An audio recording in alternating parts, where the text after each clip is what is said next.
কিছুদিন হলো পাশের বাসায় নতুন একটা প্রতিবেশী আসছে। প্রায় সে ভাবি আমার সাথে এসে গল্প করতো। একদিন এসে বলতেছে, ভাবি আমার মশলা শেষ, কিছু মশলা লাগবে।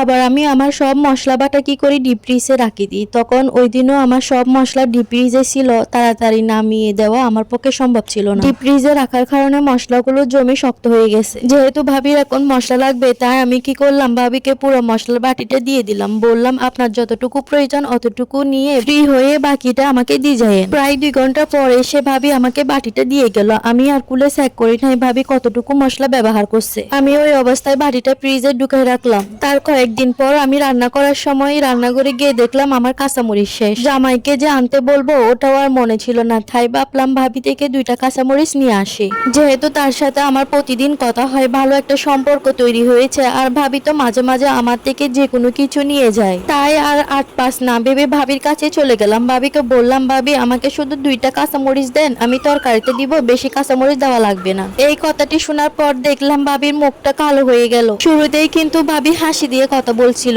এখন মরিচের কথা শুনে ওনার আর হাসি নাই মুখে। কিন্তু আশ্চর্যজনক বিষয় হলো 2টা কাঁচামরিচ চাওয়াতে ভাবি মুখটা এত গম্ভীর করে ফেলবে সেটা আমি আসলে চিন্তাও করি নাই। তারপর সে ফ্রিজ থেকে গুনে গুনে আমাকে 2টা কাঁচামরিচ দিল। আর এই কাঁচামরিচ দেওয়ার সময় কত যে অজুহাত দেখালো। তারও কাঁচামরিচ শেষের দিকে, প্রায় আনা লাগবে, তারও অল্প কয়টা আছে। তার রান্নাতে আজকে কাঁচামরিচ কম ব্যবহার করতে পারবে, কারণ তারা কাঁচামরিচ অনেক বেশি খায়। আরো অনেক ধরনের কথা বলছে ভাবি। ওই মুহূর্তে নিজেকে এত ছোট মনে হচ্ছে সেটা বলার বাইরে। আমার একদম ইচ্ছা করতেছে না ও তার 2টা কাঁচামরিচ নিয়ে আমি বাসায় আসি। সত্যি বলতে এটা আমার জীবনের সবচেয়ে চরম শিক্ষা হয়েছে। আমার ঘরে কিছু না থাকলেও, কিছু পুড়িয়ে গেলে, কিছু শেষ হয়ে গেলে, একদম উপাস থাকলেও কারো কাছে আমি কিছু চাইবো না। ছোটবেলায় সবসময় আমার মা একটা কথা বলতো, ঘরে কিছু না থাকলে উপাস থাকবি, দরকার হলে পানি খেয়ে থাকবি, তারপরও কারো কাছে কিছু চাইবি না। কথাটি তখন গায়ে লাগতো না, এখন বুঝতে পারছি মা কেন বলতো। তো যাই হোক, আমার একটা শিক্ষা পাওয়ার কথা ছিল, উচিত শিক্ষা হয়েছে।